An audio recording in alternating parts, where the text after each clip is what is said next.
Good morning बच्चों। कैसे हो? मस्त हो गए। और मैंने जो केमिस्ट्री में होमवर्क दिया था बहुत बहुत क्या कुछ बच्चों ने बनाया नहीं। अगर नहीं समझ में आया तो आप लोग नीचे कमेंट कीजिए कि नहीं समझ में आया, या समझ में आया तो कुछ ना कुछ बना के दीजिए। हाँ, कुछ बच्चे बनाते हैं, कुछ बच्चे नहीं बनाते। मैं कहता हूँ सब बनाइए यार। फ्री में मसाला मिल रहा है तो छोड़ क्यों रहे हो तुम लोग? बनाओ यार, क्वेश्चन बनाओ, उसको बना के दिखाओ। और आज के क्वेश्चन में कुछ बच्चों को डाउट था। हम्म, तो मैं वो डाउट लास्ट में क्लियर करूँगा। कल के क्वेश्चन में डाउट था तो मैं क्लियर करूँगा लास्ट में। और कुछ बच्चे जो हैं वो रेगुलर बना नहीं रहे हैं। वो जो होमवर्क देते हैं, मैं लेक्चर में देता हूँ मैं, और बीच में एक वीडियो देखते हैं, बोलते हैं सर मुझे समझ में नहीं आया। भाई कैसे समझ में आएगा भाई? भाई लेक्चर पीछे इतना ज़्यादा अभी लेक्चर हुआ भी नहीं है। आप जैसे कि देखो, ट्रिगोनोमेट्री पढ़ना है तो सिर्फ ट्रिगोनोमेट्री पढ़ो। आप सेट पढ़ना शुरू किया तो सिर्फ सेट का शुरू से लेक्चर देखो। ज़रूरी नहीं कि ट्रिगोनोमेट्री से जाकर लेक्चर देखें, नहीं। आपको ट्रिगोनोमेट्री का चैप्टर बनाना है तो ट्रिगोनोमेट्री का लेक्चर देखो। ऐसा है, मतलब आप 11th में एक दूसरे से रिलेट करने की ज़रूरत नहीं है। आपको ट्रिगोनोमेट्री पढ़ना है तो ट्रिगोनोमेट्री का लेक्चर देखो, सेट पढ़ना है तो सेट का शुरू से लेक्चर देखो। ठीक है, रिलेशन पढ़ना है तो उसमें थोड़ा सेट यूज़ होता है, तो मैं बोलता हूँ सेट का देख लेना। तो आज का क्वेश्चन क्या, आज कॉन्सेप्ट ये है। क्या कॉन्सेप्ट है? कॉन्सेप्ट ये है कि यदि A में P अवयव है, मतलब A कोई समुच्चय है जिसमें P अवयव है, और B कोई समुच्चय है जिसमें Q अवयव है, मतलब A कोई सेट है जिसमें P एलिमेंट है और B कोई सेट है जिसमें Q एलिमेंट है, तो A क्रॉस B में टोटल कितना है? PQ। मतलब P इसका एलिमेंट और इसका एलिमेंट गुना कर देंगे तो जितना एलिमेंट है वही उसका होगा। तो ये क्या कहा है, एग्जाम्पल ले लेते हैं। कहा क्या है, जैसे कोई सेट है A, ठीक है, इसमें है अवयव मान लो 2, और कोई सेट है बी, इसमें भी मान लो इसमें एक ही तो अवयव है 3, एक ही अवयव है 3, एक ही एलिमेंट है 3, तो दो समुच्चय में अलग अलग अवयव है। अब बोल रहा है क्या कि ए में अगर पी अवयव है, मतलब ए में पी की जगह कितना है? 2, 1 2, और 1 2 मतलब ये एक अवयव है, 2 अवयव है, ऐसे 2 एलिमेंट। और इधर बी में क्यू अवयव, मतलब इसमें कितना एलिमेंट है? एक एलिमेंट है। हम्म, तो ए क्रॉस बी में भी में पी क्यू एलिमेंट होगा। देखिए ए क्रॉस बी निकालिए इसका, तो 1 3 और 2 3। तो क्या बोला, ए क्रॉस बी में क्या होगा? पी क्यू अवयव, पी क्यू एलिमेंट होगा। तो इसमें 2 है, तो देख लीजिए ए क्रॉस बी में अवयव की संख्या कितनी हो जाएगी? पी क्यू, मतलब पी की जगह कितना है? पी की जगह एक 2 ठो है और क्यू में एक ठो है 2, मतलब ए क्रॉस बी में 2 अवयव आना चाहिए, तो एक अवयव 2 अवयव। ठीक है, चलिए हो गया। अब एक अब एक और मतलब थ्योरी है कि ए क्रॉस बी में ए क्रॉस बी का उप समुच्चय जो होगा वह 2 to the power p q होगा। मतलब ए क्रॉस बी का उप समुच्चय मतलब सबसेट क्या होगा? P 2 to the power p q होगा। तो 2 to the power p q कितना है? 2, मतलब 4। तो इसका कहने का मतलब क्या है? 4 अवयव, 4 एलिमेंट बनेंगे ए क्रॉस, 4 सबसेट बनेंगे ए क्रॉस बी के। ठीक है, अब आगे चलते हैं। आगे क्या है? आगे बोल रहा है अगर अगर एक एक नॉन एम्प्टी सेट है।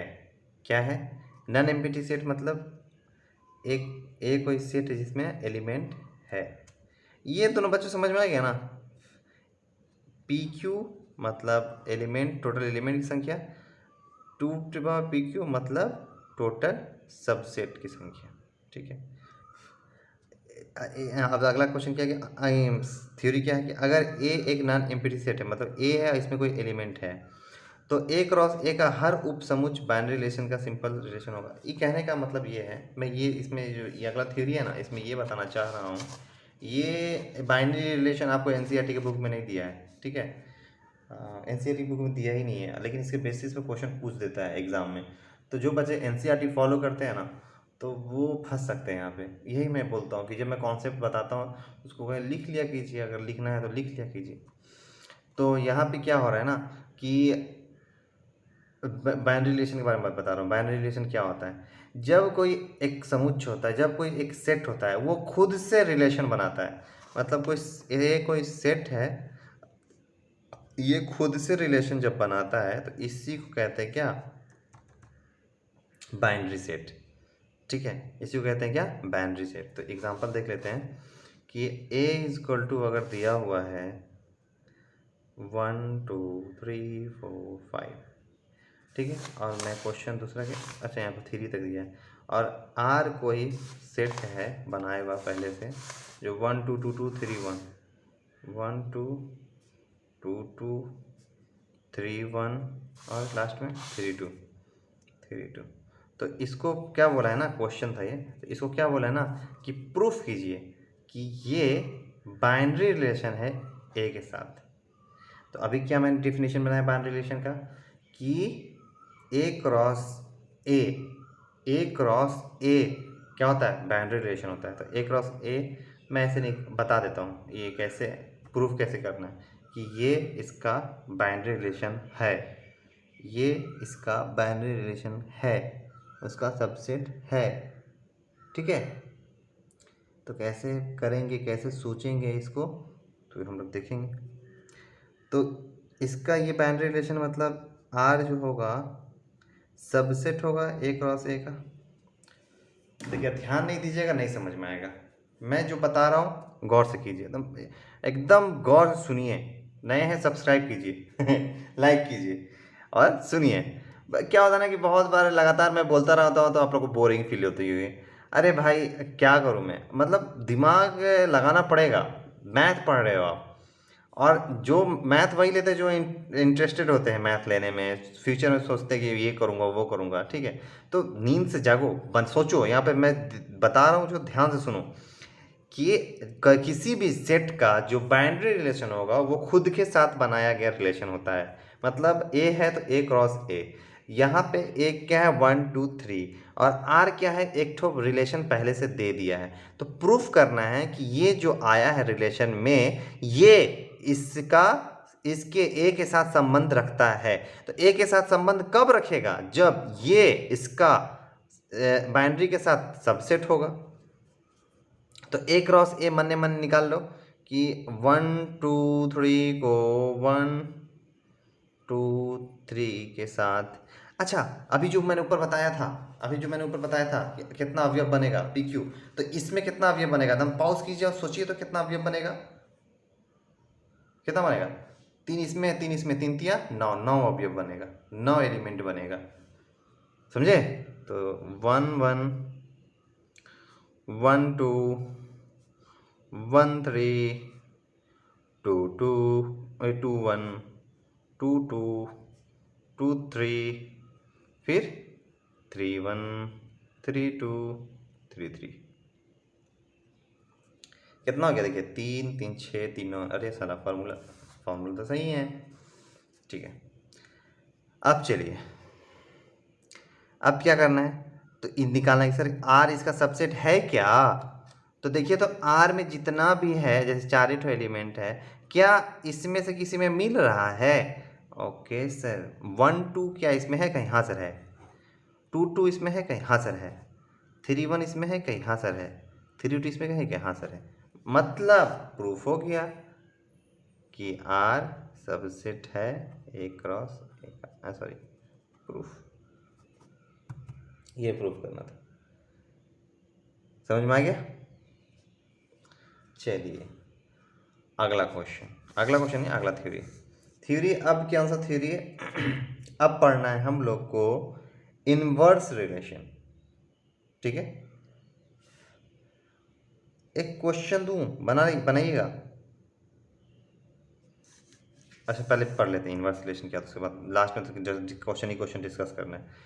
इनवर्स रिलेशन क्या होता है? अगर आर बाइनरी संबंध रखता है ए के साथ, मतलब आर में आर का जो अभी ऊपर बनाए थे ना, ऊपर जो बनाए थे वही, कि आर क्या सबसेट होगा ए क्रॉस ए का। तो वही बोल रहे हैं, आर बाइनरी संबंध रखता है ए का, मतलब आर सबसेट होगा ए क्रॉस ए का। तो आर का इनवर्स, आर ऐसे इनवर्स कभी भी ऐसे ही लिखते हैं, किसी भी चीज़ का उल्टा लिखना हो ना, आर ऊपर माइनस, आर का उल्टा कहते हैं इसका, आर इनवर्स भी बाइनरी रिलेशन ए के साथ बनाएगा। मतलब इसका सिंपल कहना ये है कि अगर आर किसी बाइनरी का साथ संबंध रखता है, मतलब आर किसी सबसेट है किसी ए क्रॉस ए का, तो आर इनवर्स भी सबसेट होगा ए क्रॉस ए का। बस सिंपल ये बोल रहे हैं, ठीक है। तो ये देखिए यहाँ पे कि अगर प्रांत निकालेंगे किसी भी इसका आर का, मतलब डोमेन की, तो उसको क्या होगा, वो रेंज, वो आर इनवर्स के रेंज के बराबर होगा। ये अभी हम बनाएंगे तो पता चल जाएगा हम क्या बोल रहे हैं। मैं हर चीज़ एग्जाम्पल के साथ बताता हूँ कि आप लोगों को दिमाग में एकदम फिट बैठ जाए। और मैं बार बार कहता हूँ, अगर आपको मज़ा आ रहा है, समझ में आ रहा है, तो प्लीज़ सब्सक्राइब कीजिए। और ज़्यादा अच्छा लग रहा है कि हाँ किसी को बताना चाहिए, तो अपने दोस्तों में शेयर कीजिए, लाइक कीजिए, है ना। तो क्वेश्चन हम लोग लिखते हैं, यहाँ पे क्वेश्चन लेते हैं एक तो, और इसको समझते हैं। क्वेश्चन क्या है कि आर दिया हुआ है, ए बी दिख रहा है, हाँ दिख रहा है ए बी, और इसको परिभाषित किया गया है, मतलब डिफाइन किया गया है कैसे, ए प्लस 2b बराबर 10। घबराना नहीं है, और क्या क्या निकालना, आर और आर इनवर्स निकालना है, ठीक है। एकदम ध्यान से देखिएगा, गौर कीजिएगा। मैं आज सोच रहा था इस रिलेशन चैप्टर को ख़त्म कर देने के लिए, लेकिन मैं वीडियो ज़्यादा लंबा ले नहीं जाऊँगा, तो शायद इस क्वेश्चन को समझाते टाइम हो जाए, तो शायद कल अब ख़त्म होगा रिलेशन।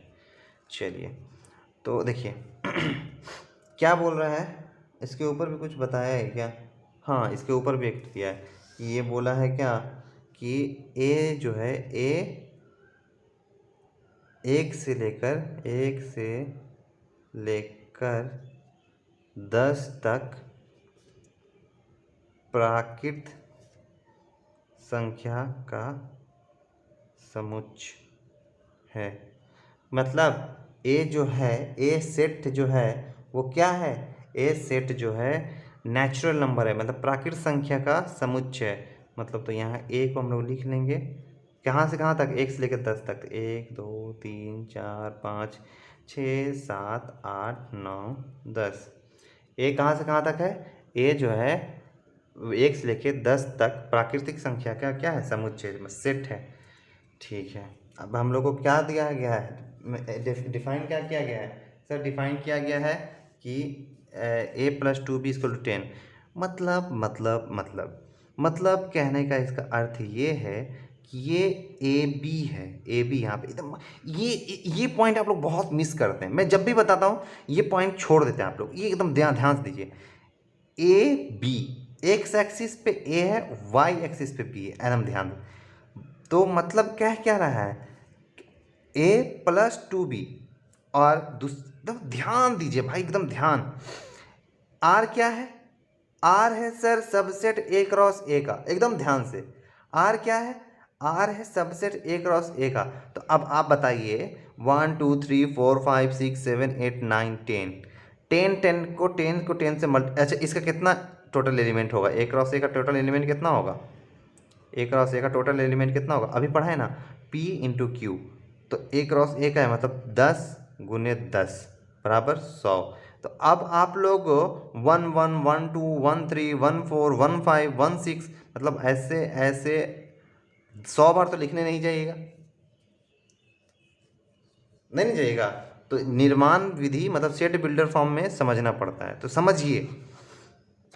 यह देखिए इसी किसी फॉर्म में आएगा ऐसे ऐसे, ये वाला, और इसको डिफाइन किया है कि ए प्लस 2b 10 होना चाहिए। एकदम ध्यान से देखिए, ए प्लस 2b क्या होना चाहिए, 10 होना चाहिए। मतलब ये जो होना चाहिए, इस ये जो है ना, ऐसे जो आएगा, जैसे 1 1 आ गया, तो ए की जगह क्या है 1, प्लस बी की जगह क्या है 1, तो ये दोनों जुड़ के 10 आना चाहिए। तो अभी जुड़ के कितना आ रहा, 3 आ रहा, तो 1 1 नहीं होगा। एक बात और चलिए, अब समझ गए ये नहीं होगा।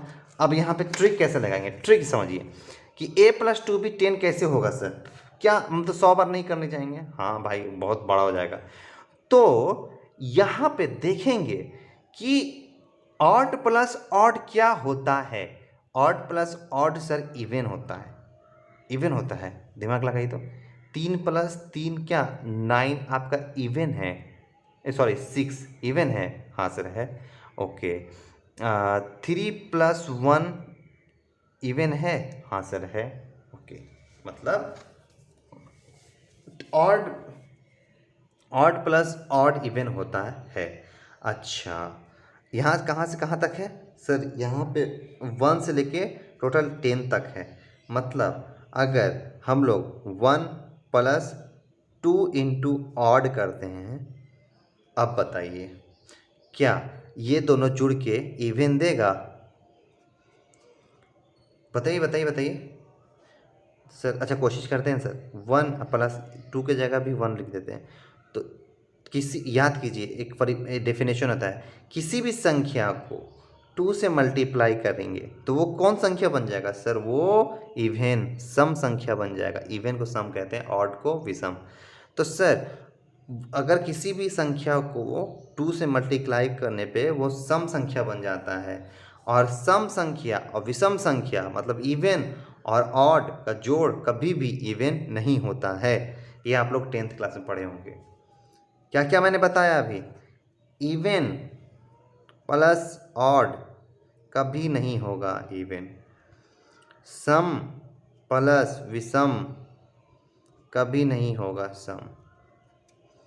तो सर यहाँ पे इसका कैसे सॉल्यूशन होगा?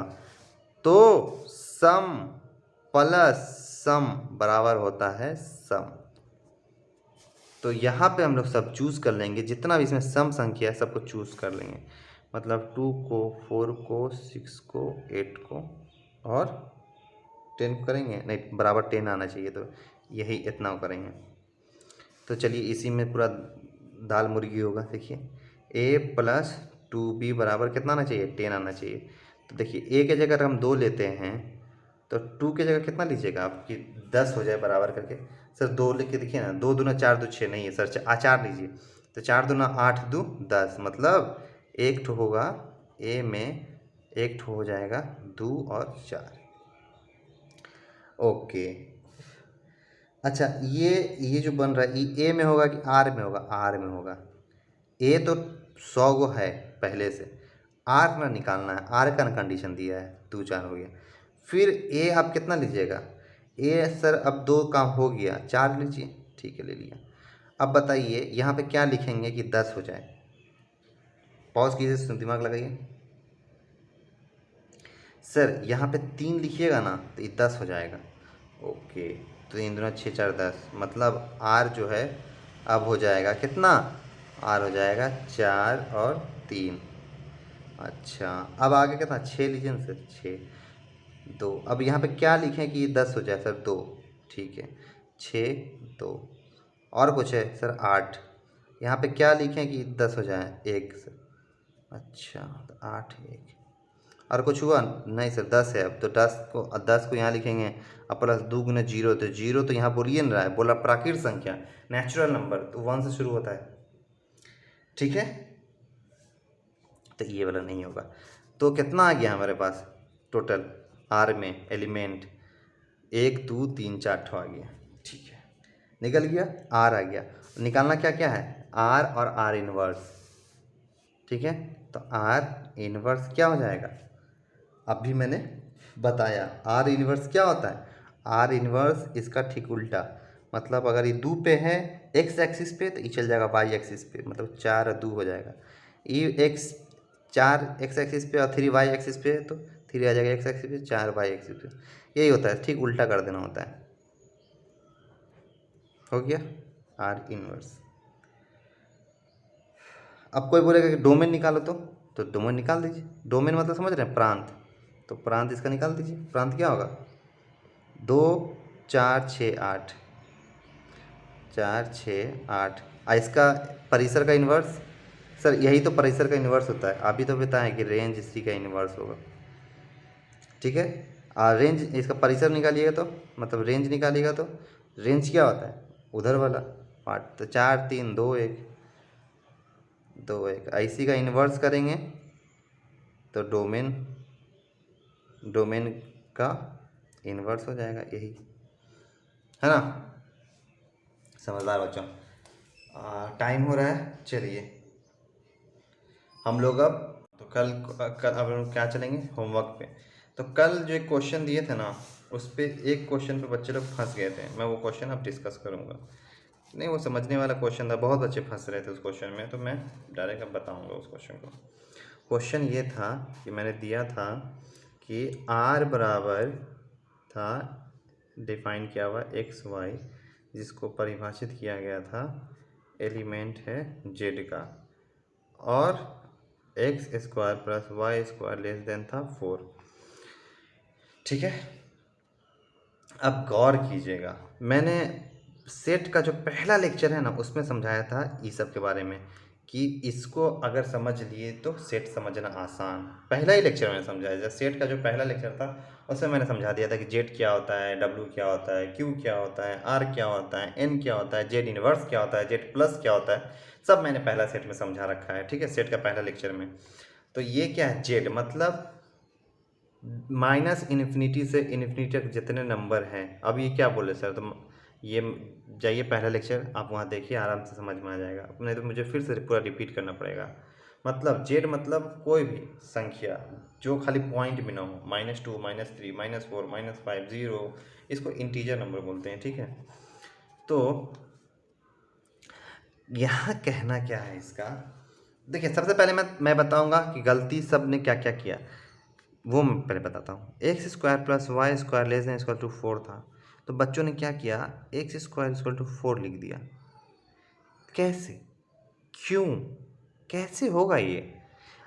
क्या यहाँ पे √2 का स्क्वायर प्लस √2 का स्क्वायर अगर 4 है, नहीं होगा, 2 + 2 = 4, तो क्या √2 का स्क्वायर आपका 4 हो जाएगा? इसका कहने का मतलब तो आप यही कर रहे हैं कि x square plus y square का 4 है, तो एक्स स्क्वायर को ऐसे लीजिएगा, तो मतलब कि √2 का स्क्वायर प्लस √2 का स्क्वायर 4 है, तो मतलब √2 का स्क्वायर 4 के बराबर हो जाएगा। देखिए तो 2 = 4 कभी हुआ? नहीं हुआ। तो आपने पहली गलती तो यहाँ कर दी है, आप लोग ये गलती नहीं कर दी है। मैं बताता हूँ, मैं क्या बताता हूँ। यहाँ पहले मैंने क्या बोला कि माइनस से लेके प्लस तक इसका होता है इंटीजर। ठीक है, तो अब ये नहीं करेंगे, x square plus y square less than है 4, तो वैसा नंबर सब चूज करेंगे जो इसको स्क्वायर करने पे 4 आवे या उससे छोटा आवे। ठीक है सर, तो क्या क्या कर सकते हैं हम लोग, दिमाग लगाइए। -2 प्लस -2 का -2 का स्क्वायर प्लस -2 का स्क्वायर क्या होगा सर, 4 4 8 हो जाएगा। चलो इसको नहीं लेते हैं, और दिमाग लगाइए, इसमें सिर्फ वैसे दिमाग लगाने का। सर ऐसे भी कर सकते हैं ना कि x अलग ले लें और y अलग ले लें, हाँ वैसे भी कर सकते हैं। तो x सर 0 ले लीजिए और y -2 ले लीजिए, तब होगा, करके देखिए। 0 का स्क्वायर प्लस -2 का स्क्वायर 4 आ रहा है सर, 4 आ रहा है, मतलब 0 और -2 होगा। तो इसी तरीके से अगर x को -2 और y को 0 कर दें तो वो भी तो होगा, हाँ सर वो भी होगा। ऐसे फिर दिमाग लगाइए कि x अगर -1 लेके और इसको कुछ ले तो आएगा क्या आंसर, करके देखिए। तो इसी तरीके से इसको कर करके देखना है। ठीक है, बोलेंगे सर ये तो समझ ही में नहीं आएगा। कैसे नहीं समझ में आएगा, आप लोग कीजिएगा, प्रैक्टिस कीजिएगा, तभी समझ में आएगा। मैंने हिंट्स दिया, मैं चाहता हूँ कि एक बार और आप इसको ट्राई करिए, एक बार और। ठीक है, कि अब जैसे मैंने 2 ठो बताया, अच्छा मैं हिंट्स दे देता हूँ कि इसके टोटल कितने बनेंगे। ठीक है, इसके टोटल बनेंगे 3 3 6 3 9 3 12 ठो बनेगा टोटल एलिमेंट। ठीक है, मैंने जैसे भी दिमाग लगाया वैसे आप भी थोड़ा दिमाग लगाइए और इसको बना के बताइए कि कैसे ये 4 या उससे छोटा होगा। एक और मैं बता देता हूँ, ये भी 4 का निकाला, ये भी तो हो सकता है 0 का स्क्वायर प्लस -1 का स्क्वायर 1, तो सर 1 4 नहीं है, अरे भाई यहाँ पे लेस देन भी तो है, ज़रूरी नहीं है इक्वल टू, लेस देन भी आना चाहिए। फिर बोलेगा सर 0 0 भी होगा, एकदम एक नंबर बाद बोला है, 0 0 भी हो जाएगा। चलो, तो मुझे ये बना के दिखाना, ये होमवर्क मैं फिर से उसी को रिपीट कर देता हूँ होमवर्क को मैं। मैं फिर इसी होमवर्क को रिपीट करता हूँ। क्या क्वेश्चन है कि r बराबर है एक्स वाई, जहाँ एक्स वाई एलिमेंट है z का और x square plus y square less than है 4। तो पहला r को रोस्टर फॉर्म में लिखें और दूसरा है प्रांत निकालें और परिसर निकालें, परिसर और प्रांत दोनों निकालें। ठीक है, ये क्वेश्चन है। और एक क्वेश्चन और दूंगा मैं। आज जो पढ़ाया नहीं, आज मैंने एक टॉपिक छोड़ दिया है कि देर बहुत हो रहा है और ज़्यादा देर अच्छी बात नहीं है। ठीक है, ये निकालिए। चलिए ये एक क्वेश्चन, ये दूसरा क्वेश्चन। मैं देखिए, मैं इतना प्रैक्टिस करा देता हूँ आप लोग को कि आप लोग एनसीईआरटी को तो हलवा बना के बनाइएगा। ठीक है, और बाकी बच गया क्या और क्या बनाए तो ये बना लिया कीजिए। तो यहाँ निकालना है आपको, मतलब उप समुच्चयों की संख्या, मतलब टोटल नंबर ऑफ सबसेट। ठीक है, पहला क्वेश्चन। दूसरा क्वेश्चन,